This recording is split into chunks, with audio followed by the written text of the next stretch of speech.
ക്യാൻസറിനെതിരെ പൊരുതാനായി Calicut city service സഹകരണ ബാങ്കും MVR cancer സെന്ററും സംയുക്തമായി അവതരിപ്പിക്കുന്ന ക്യാൻസർ ചികിത്സാ സഹായ പദ്ധതിയാണ് മാസ് കെയർ.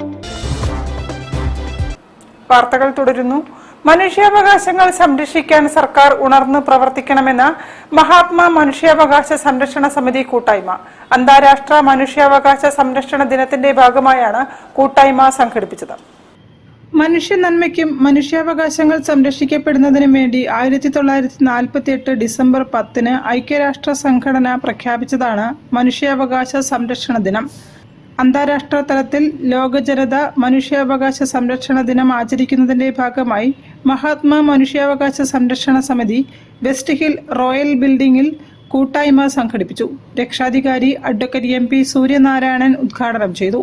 അത് അടിസ്ഥാനപരമായി അതിൻ്റെ വിഷയം എന്ന് പറയുന്നത് പരസ്പരം നമ്മൾ അങ്ങോട്ടും ഇങ്ങോട്ടും ബഹുമാനിച്ചുകൊണ്ട് മനുഷ്യരാശിയുടെ സമഗ്രവും സുസ്ഥിരവുമായ വികസനത്തിനാവശ്യമായ കാര്യങ്ങൾ, അത് സയൻസ് ആവാം, എഡ്യൂക്കേഷൻ ആവാം, സാഹിത്യമാകാം. ആ സാഹിത്യ നഗരത്തിൻ്റെ ഭാഗമായിട്ടാണ് കോഴിക്കോട് നഗരത്തിന് സാഹിത്യ നഗരി എന്നുള്ള പേര് ലഭിച്ചത്. അങ്ങനെ മനുഷ്യൻ്റെ മുഴുവനായ സമഗ്രമായ വികസനമാണ് അതിൻ്റെ പിന്നിൽ യുനെസ്കോ കാണുന്നത്.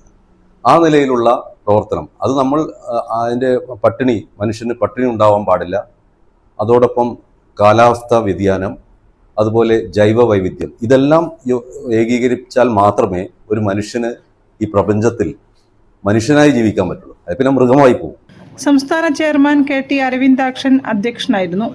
Health inspector Rajesh K Nambiar അവകാശങ്ങളെക്കുറിച്ച് മുഖ്യ പ്രഭാഷണം നടത്തി. KTA Bakkar, Ezhuthupally Manoharan, advocate Shilpa Babu, TAC Babu, K Shobhana തുടങ്ങിയവർ സംസാരിച്ചു. മനുഷ്യാവകാശങ്ങൾ സംരക്ഷിക്കപ്പെടാൻ സർക്കാർ സംവിധാനങ്ങൾ ജനങ്ങൾക്ക് വേണ്ടി ഉണർന്ന് പ്രവർത്തിക്കണമെന്ന യോഗം സർക്കാരുകളോട് ആവശ്യപ്പെട്ടു. സംസ്ഥാന സെക്രട്ടറി KR വേണുഗോപാലക്കുറുപ്പ്, സംസ്ഥാന ട്രഷറർ റിട്ടയർഡ് ഹവിൽദാർ E ബാലകൃഷ്ണൻ തുടങ്ങിയവർ നേതൃത്വം നൽകി. News bureau, Kozhikode. ഹിന്ദി കഥകളുടെ പ്രദർശനം ഗവൺമെന്റ് ആർട്സ് ആൻഡ് സയൻസ്